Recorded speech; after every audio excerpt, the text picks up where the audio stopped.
정치인의 시선으로 세상을 바라봅니다. 정치의 미래. 네, 정치의 미래 두 분 모셨습니다. 천하람 변호사 오셨습니다. 어서 오세요. 네, 전남 부천의 천하람입니다. 네, 더불어민주당 국민소통위원회 수석 부위원장이죠. 조승현 부위원장 오셨습니다. 어서 오십시오. 네, 안녕하세요. 반갑습니다. 네, 천하람 변호사님은 제가 최근에 한겨레 20일 진보 매체인데 네. 칼럼이 하나 실렸는데 와, 천하람 만세 이런 칼럼이 실렸어요. 그래서 깜짝 놀랐고. 네, 저도 네. 사실은 그 써주신 칼럼니스트 분 제가 사실 잘 모르는 분인데 네. 저를 반려 정치인으로 네, 이렇게 네. 삼아주셨더라고요. 그러니까요. 그래서 아무튼 그분의 기대에 어긋나지 않도록 뭐 열심히 잘 해보겠습니다. 네네. 아니 네. 그 매체에서 이를테면 진보 정당이나 이런 분들을 평가하는 거 많이 봤는데 보수 정당에 계신 분을 네. 그다음에 아직 국회에 가지도 않으신 분을 이렇게 평가하는 거 보고 놀랐고 아유, 고맙다. 너무 과찬이시죠. 예. 네, 그래서 우리 오시는 패널이 대단하다 이런 자부심도 있고요. 아유. 우리 조승현 부위원장님은 청가회 간사라고 밖에서도 막 떠들썩하는데 청가회가 뭐예요? 예, 청와대 가톨릭 교회 아, 그렇구나. 네, 네, 네. 총무를 했었습니다. 네네. 그러니까 문재인 대통령 청와대에서 네네. 아, 그래서 우리 기자님들이나 PD님들 뭐 네. 작가님들 이렇게 친분이 있으시고 그러셨군요. 네네. 아, 네. 그러니까 사목회장이라고 안 그러고 간사라고 했나 봅니다.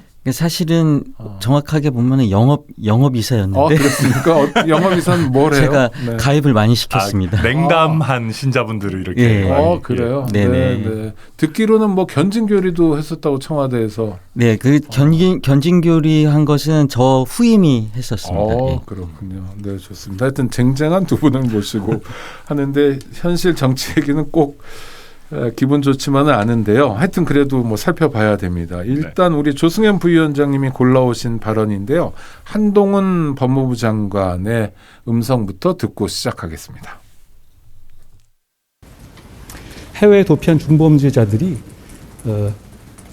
못 견디고 귀국하기 직전에 자기 입장을 전할 언론사를 선택해서 일방적인 인터뷰를 하고 그리고 자기가 유리하게 보도되게 하고 그리고 관련자들에게 일종의 말맞추기 신호를 보내는 것은 과거에 자주 있었던 일입니다.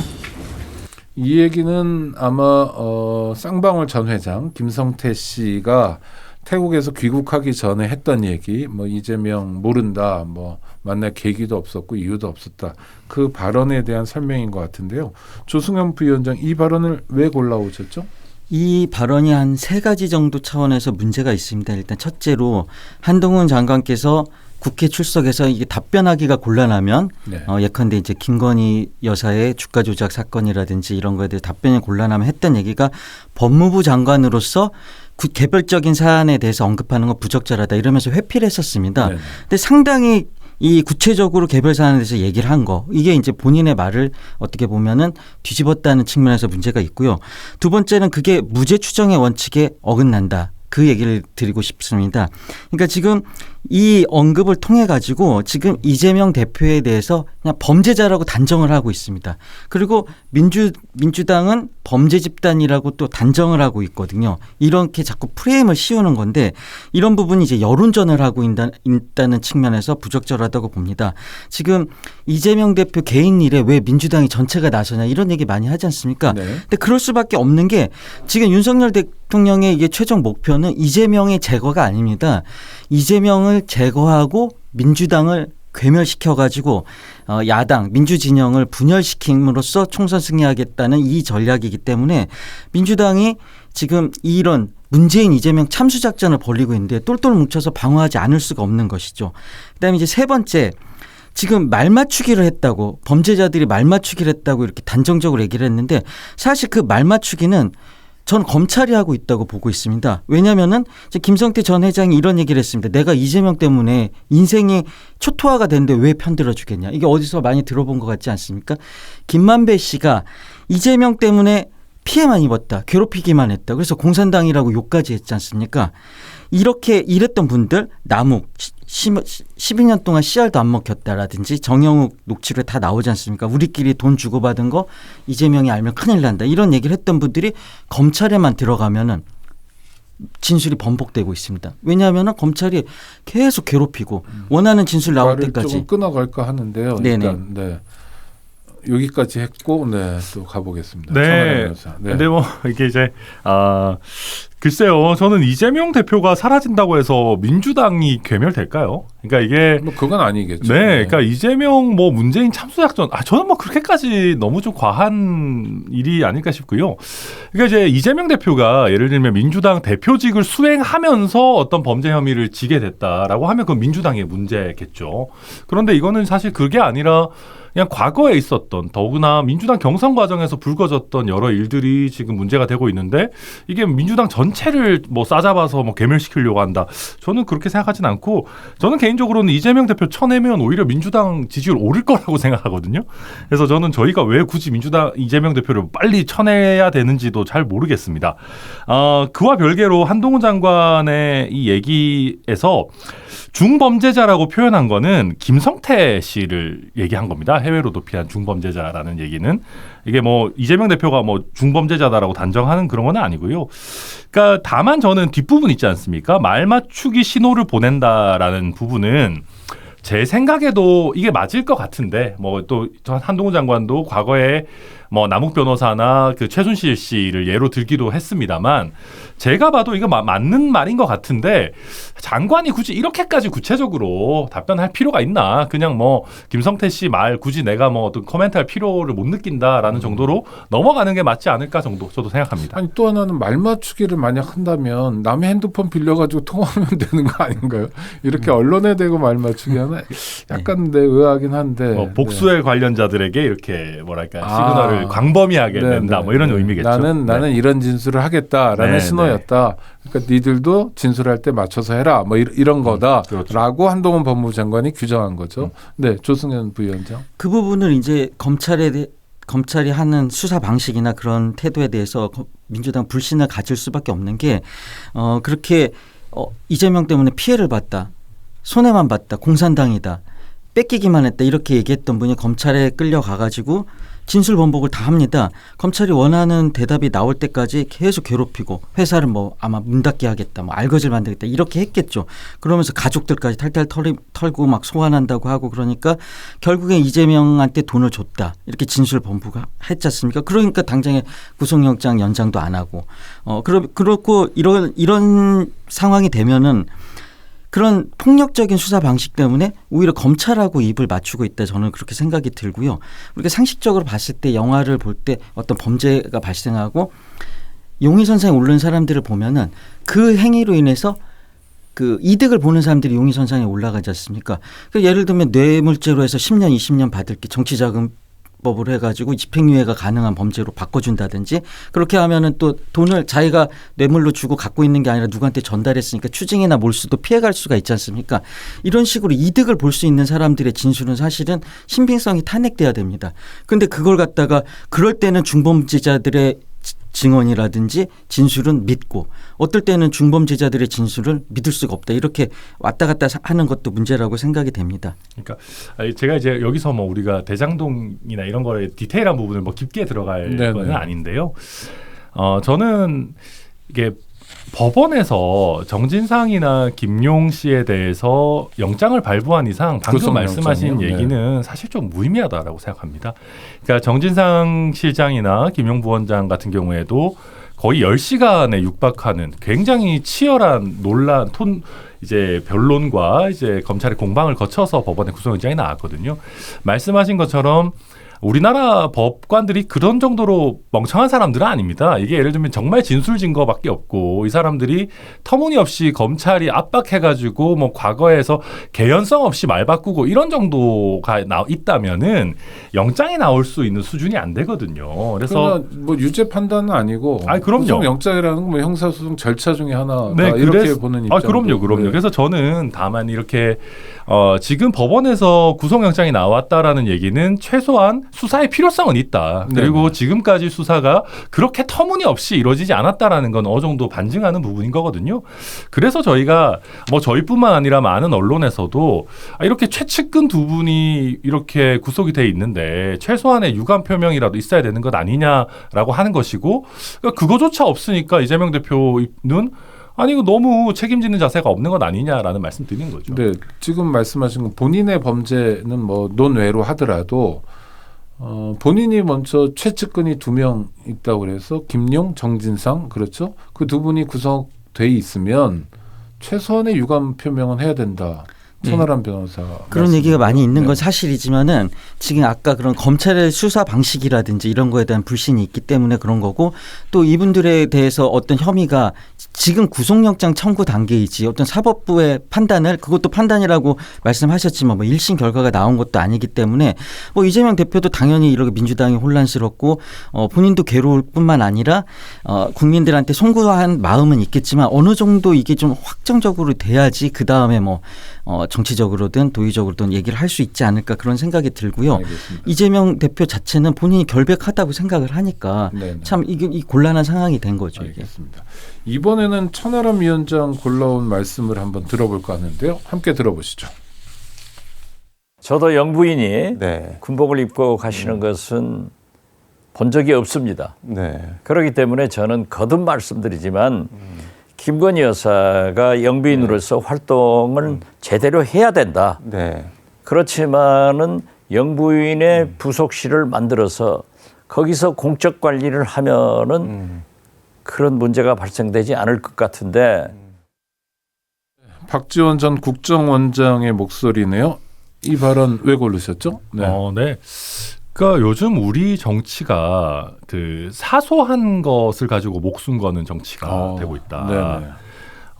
그리고 금세 들통날 거짓말을 뭐 여든 야든 솔직히 많이 하고 있습니다. 네네. 이게 이제 대표적인 경우인데요.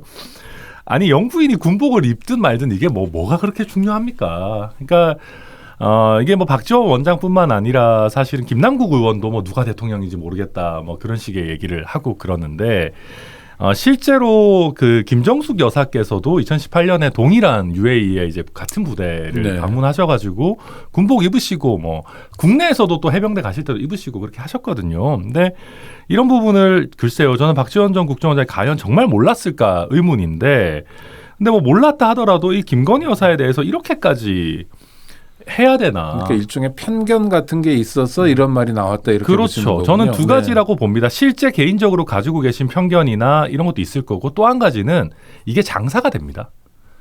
그러니까 김건희 여사를 때리면 민주당의 지지층에서 굉장히 좋아합니다. 이게 또 굉장히 언론에서도 뭐 김건희 여사가 좋든 나쁘든 핫한 분이니까 네네. 많이 다루고 그러다 보니까 이게 자기 장사까지 되는 거거든요. 일종의 김건희 여사가 비호감의 아이콘처럼 되어 있는 거네요. 그렇죠, 네. 그렇죠. 그러니까 뭐 저희 진영에서는 그렇게 안 보겠지만 어찌 됐든 간에 그러다 보니까 저는 글쎄요, 이게 이번 순방에서 다룰 만한 주제들이 결코 없지 않을 텐데 이게 야당의 큰 스피커들이 이런 식으로 그냥 김건희 여사를 악마화하는 컨텐츠만 소비하고 있는 게 저는 좀 별로다 싶어가지고 네. 골라봤습니다. 별로랍니다. 우리 조승현 상임 부위원장은 네. 어떻게 보세요? 저도 뭐 동의합니다. 네. 일단 그 우리 앵커께서도 말씀하신 것처럼 비호감이라는 단어를 쓰셨는데 비호감은 감정 아닙니까? 감정적으로 뭐 증오라든지 아니면 이런 대응을 하다 보니까 이런 실책이 나오는 것 같고요.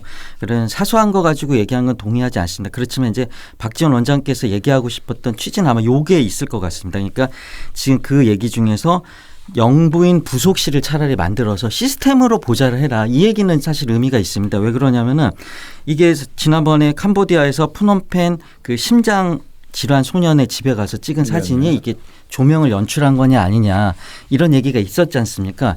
근데 그거를 예를 들면은 그 정무수석실이라든지 청와대 안에 대통령실의 정무수석실이라든지 국민소통수석실이 같이 논의를 해가지고 그런 뭐 예를 들어 홍보를 했다면은 그렇게까지 가지 않았을 것 같고 요번에도 부속실에서 나오는 사진 같은 걸 보면은 그 사진들이 어떻게 보면은 이 픽을 누가 했을까 의심이 들 정도로 그러니까 정무수석실, 의전비서관실, 연설비서관실 이런 데에서 체계적으로 보좌하는 메시지와 이런 어떤 의전 행위 이런 것들을 했을 때는 그런 리스크가 줄어드는데 그러지 않고 독단적으로 자의적으로 이렇게 어떤 국정 운영이 되다 보니까 이런 실수가 나오지 않느냐. 특히 외교에선 참사까지도 소리를 듣지 않습니까? 네. 그렇죠. 그런 부분에 대해서는 좀 시정해야 된다는 그런 취지가 있는 것 본방송 같습니다. 시간이 다 돼서 천하람 변호사도 조승현 상임 부위원장 말씀하시는 그 대통령 부인을 보좌하는 부서가 필요하다. 이거는 받아들일 수 있겠네요. 아니, 뭐 앞에 얘기는 뭐 좀 사소한 얘기라고. 잘 보좌하면 뭐 당연히 좋죠. 근데 다만 요즘은 또 대통령 그 부속실에 보좌하는 인력들이 있다고 하니까요. 뭐 조금 더 체계화되기를 바라보겠습니다. 알겠습니다. 청취자 여러분 감사합니다. 두 분과의 얘기는 여기서 마무리해야 될 것 같은데요. 궁금하신 분들은 유튜브를 통해서 방과후 수업에 들어오시기 바랍니다. 유튜브에서 오창익의 뉴스공감 검색해서 들어오시면 천하람 변호사, 조승현 더불어민주당 국민소통위원회 수석 상임부위원장과의 토론 계속 지켜보실 수 있습니다. 네, 오창익의 뉴스공감 유튜브를 통해서 방과후 수업으로 보내드리고 있습니다. 두 분 모셨는데요. 조승현 민주당 국민소통위원회 수석 상임부위원장 오셨고요. 인사 나눠주시죠. 다시 한번. 네, 안녕하십니까. 반갑습니다. 네, 천하람 국민의힘 당협위원장 오셨습니다. 네, 순천만 정원의 도시 순천의 천하람입니다. 네, 천하람 변호사는 정치인 같고 조승현 부위원장은 정치인 같지 않습니다. 안녕하세요, 조승현입니다. 뭐 이래야 되는 거 아닙니까? 지금 하신 것처럼. 네. 당협위원장과 아닌 분의 차이. 예, 유튜브라서 조금 더. 네, 그럼요. 네. 적극적으로 하셔야죠. 네. 그리고 아니 저는 정치인들이 굉장히 좋은 콘텐츠가 있고 정치인의 인성이 얼마나 도움이 되는지 모르지만 하여튼 콘텐츠가 중요하잖아요. 좋은 상상력이 있어도 국민들이 그 정치인 그 콘텐츠를 몰라보면 이거는 뭐 안 맞는 거잖아요. 그래서 저는 하여튼 이렇게 정치의 미래를 책임질 분들은 약간 창피해도 저 조승현입니다 이런 것도 하시고 그랬으면 좋겠어요. 다시 한번 소개해 보세요. 안녕하세요. 조승현입니다. 네, 반갑습니다. 고맙습니다. 보통 국내 뉴스가 막 넘쳐날 때는 대통령이 해외 순방을 하면 사실은 별로 뉴스거리가 안 되는 경우가 많아요. 근데 윤석열 대통령은 해외 순방마다 이상한 뉴스거리가 나오는데 과하게 핫할 때도 있죠. 네. 앞서 뭐 대통령 부인이 왜 군복 입냐 이 사소한 거 빼고 이란 관련 발언은 조금 많이 나간 것 같다. 어떤 분은 참사라고도 하는데요. 어떤 분부터 받아주실까요? 네, 이란 발언은 제가 봐도 좋지 않았던 것 같습니다. 이건 뭐, 그러니까 빨리 제가 봐도 좀 거둬들이고 이란 네. 쪽에 설명을 하는 게 필요한 것 같고요. 지금 외교부에서도 뭐 이란 쪽에 접촉은 하고 있는 것 같은데 뭐 구체적인 내용은 밝힐 수 없다 이런 식으로 지금 나오고 있는데 물밑에서 좀 노력을 충실히 해주기를 바라고요. 이게 이제 우리 장병을 격려하기 위한 목적이었다라고 하는데 우리 장병을 격려하는데 꼭 이런 내용이 들어갔어야만 했을까 그런 좀 의구심이 드는 부분이 분명히 있거든요. 근데 또 제가 너무 많이 하면은 우리 또 조 위원 부장님께서 하실 게 없기 때문에 네, 아무튼 저는 좀 굳이 하실 필요 여야들 간에 그렇다 다 뭐 생각합니다. 생각이 예, 비슷한 예. 뭐 사소한 거 가지고 목숨 걸지 말자. 아까도 두 분이 같으셨고 지금도 자 이란 발언도 그렇고 또 주적 북한, 적은 북한 이 발언도 있었고요. 두 가지 적을 언급했는데 대통령께서요. 아까도 제가 보좌 시스템에서 말씀드렸는데 사실은 의전비서관, 연설비서관실에서 열심히 일할 뿐만 아니라 순방을 가기 전에는 대통령실에 외교부에서 작성한 책자를 줍니다. 네네. 그래서 뭐 이란이다, UAE다, 그 정치, 사회, 경제, 문화에 대한 현안이라든지 그 상황이라든지 이런 걸 다 적어 있는데 그걸 공부를 안 한 거죠. 그렇기 때문에 지금 사실상 이게 지금 우리가 군대가 거기 주둔하고 있는데 아랍에미레이트 적은 이란이고 그 형제고 그럼 우리는 형제를 지켜주러 왔으니까 이란을 적으로 사실상 규정한 게 되지 않습니까? 근데 당장에 지금 양국 수교가 60주년이고 거기에 지금 우리 교민들이 살고 있고 네. 수출을 하고 있는데 그렇게 얘기를 해버리면은 정말 이거는 또 외교 참사가 또 일어난 건데 이게 지금 아까 그런 말씀드린 보좌 시스템하고 문제가 됐다고 보여집니다. 일단 그때 그 윤석열 대통령의 대선 캠프에서 대변인을 하셨던 이동훈 전 조선일보 논설위원이 그 얘기를 했지 않습니까? 1시간을 회의를 하면 59분을 윤석열 대통령 혼자서 떠든다. 1분만 듣는다. 이 얘기를 했지 않습니까? 남의 얘기를 절대 안 듣는 캐릭터이기 때문에 밑에서 참모들이 보좌하고 조언하고 이런 것들 듣지 않고 그런 뭐 자료를 줘도 공부를 하지 않는 거.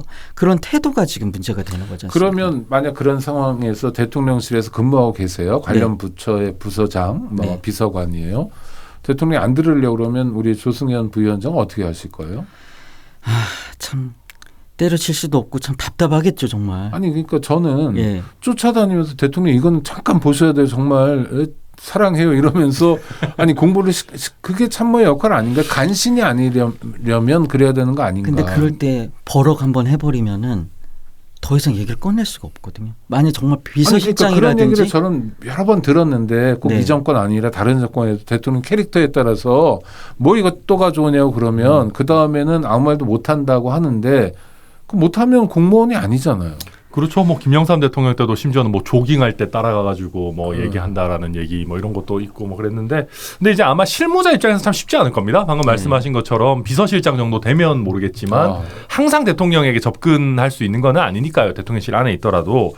근데 뭐 모르겠습니다. 저도 말하다 보니까 자꾸 대통령께서 말을 안 듣는다는 전제를 저도 받아들이고 약간 얘기를 하고 있는데, 아니면 들으시는 부분이 있겠죠. 근데 이제 들으시더라도 이제 아무래도 이제 즉흥적으로 얘기를 하다 보면 사람이 뭔가 이렇게 좀 정제되지 않은 얘기들이 나올 수 있는데, 저는 대통령께서 국내 정치와 관련해서 즉흥적인 발언을 하시는 것은 뭐 우리 내부의 문제지만 외교 무대에서는 그 스크립트에서 벗어나는 거를 최대한 자제할 필요가 있지 않을까. 네. 이게 그거는 일단 뭐 저도 좀 동감합니다. 아무리 이제 그게 우리 장병들만 있고 현장에는 장병들만 있다고 해도 요즘 세상에는 카메라가 전 세계에서 다 보고 있는 거기 때문에 이게 약간 우리 장병들만 있네라고 업돼서 얘기하다 보면은 사고가 날 수가 있는 거거든요. 조금 심심해 보여도 그렇죠. 대통령은 참모들이 적어준 대본만 읽어야 된다. 뭐 꼭 대본만은 아니겠지만 약간 아무튼 외교와 관련된 부분은 제가 봐도 조심할 필요가 있지 않나 된다. 생각합니다. 자, 그럼 두 분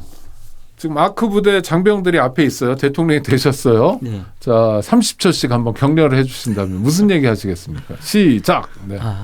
우리 국가와 민족을 위해서 국민들을 위해서 헌신하고 있는 장병 여러분께 진심으로 감사드립니다. 그리고 미리 그 명단을 준비해서 이름을 한 번씩 불러줄 것 같습니다. 저는. 홍길동, 네. 일병, 네. 강감찬, 이병 뭐 직급과 이러면서 함께 이름을 불러주면서 뭐 안아줄 수도 있고 노무현 대통령도 그랬고 아마 지금 윤석열 대통령도 그런 마음은 그랬겠죠. 네, 아마. 네. 근데 이런 실언 하나로 그런 진심이라든가 다 날아가 버리는 거 아닙니까? 네. 너무 좋은 것 같은데요. 네. 이건 이길 수가 없을 것 같습니다. 굿 아이디어입니다. 예. 그래도 한번 해보셔야죠. 아닙니다. 아무튼 저도 정말 너무 좋은 것 같고 그 예를 들면은 이제 제가 대통령이라면은 갔으면은 뭔가 선물을 좀 들고 가야 되지 않을까 싶어요. 네. 뭐 파병 수당을 좀 어떻게 한다든지 정말 어려운 직책에서 수고하시는 분들에 대해서 처우 개선이랄지 또 그런데 가면은 보급품 이런 부분들도 있지 않습니까? 네. 이거 하다 보니까 자꾸 포퓰리스트처럼 되는데 아니 MZ 청년 정치인답습니다. 네네 뭔가 저는 외국 생활이란 건 그럼요 되게 기본적으로 고독하잖아요. 군 생활 힘들고 외국 생활이 겹쳐 있으니까 파병 장병들은 고생하는 거죠. 그럼요. 저도 그래서 그런 부분들 중에 이게 돈이 많이 들고 이런 게 아니라 정말 장병들이 사소한 거지만 해결해 줬으면 좋겠다 싶은 것들을 미리 잘 조사해 가서 뭐 좋아하는 아이돌 음반을 사인 받아 간다거나 그렇죠. 그런 부분을 조금 네. 해주면 너무 좋지 않을까 생각합니다. 아이고 이거는 뭐 대통령을 꼭 비판하고 비난하기 위해서가 아니라 우리가 다 지혜들을 모으고 그래서 좀 문제를 풀어가자는 차원에서 했던 얘기고요. 자, 곧 설인데 설을 맞아서 두 분 소망이 있다면 어떤 것들이 있으세요? 개인적인 것도 좋고 또 청년 정치인으로서의 소망이 있다면 우리 조승현 부위원장부터 해주실까요? 저는 어쨌든 여의도에서 일을 하고 있기 때문에 지금 뭐 개헌 얘기도 나오고 선거제 개혁도 나오고 그러지만은 국민들이 기본적으로 정치에 대한 불신을 가지고 있고 또 대통령도 반정치 정신을 갖고 그런 국정 운영하기 때문에 문제인데 어떻게 보면은 정치가 국민들한테 신뢰를 찾고 그러기 위해서는 기득권을 내려놔야겠죠. 그런 모습으로 정책에 대한 메시지에 대한 뭐가 됐든 간에 신뢰를 찾아서 그 대한민국 국정 운영에 바르게 가기를 바라는 게 이제 공적인 바람이고요.